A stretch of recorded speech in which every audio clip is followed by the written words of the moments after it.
Being able to help inspire for the actors the ability to see the thing that would one day be on the screen through visual effects. That was a lot of work, but it was so fun. So first, I'm curious that how much the team took into, if at all, consideration about the feedback the first movie, Afterlife, got from both fans and critics. If that was sort of taken into account with this new one, if you really just had a story that you wanted to tell yourself. More the latter. I mean, Jason and I felt like stewards of the Ghostbusters Flame after we made Afterlife. That film was about rekindling that spark that began way back in 1984.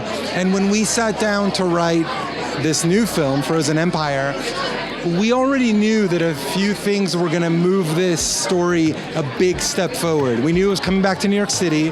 We also knew that unlike Afterlife, this one was going to have a lot of ghosts. And not just great in number, but great in power and scale, and that they were going to present the greatest challenge that our Ghostbusters have ever faced.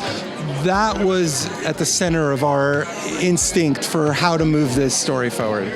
Are there any scenes from filming that stick out to you as particularly difficult to get right for whatever reason? Well, I mean, the hardest one was the scene where I had every single character in this film standing shoulder to shoulder in a battle to the death with Garaka, the villain in this film.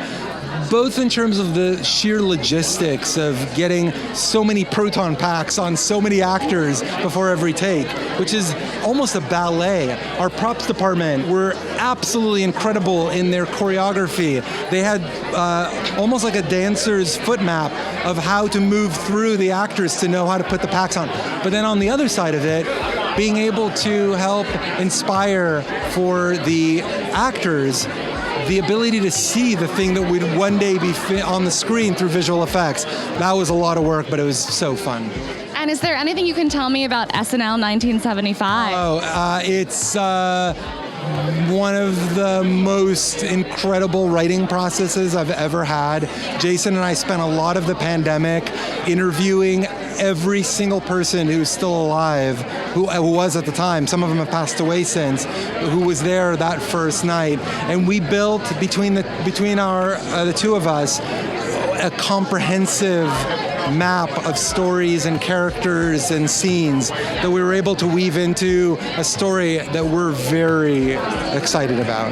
That's awesome. And lastly, I'm curious, if you were a ghost, what would your haunting style be? Oh, I'm all about attention. So I would be visible, clinking chains.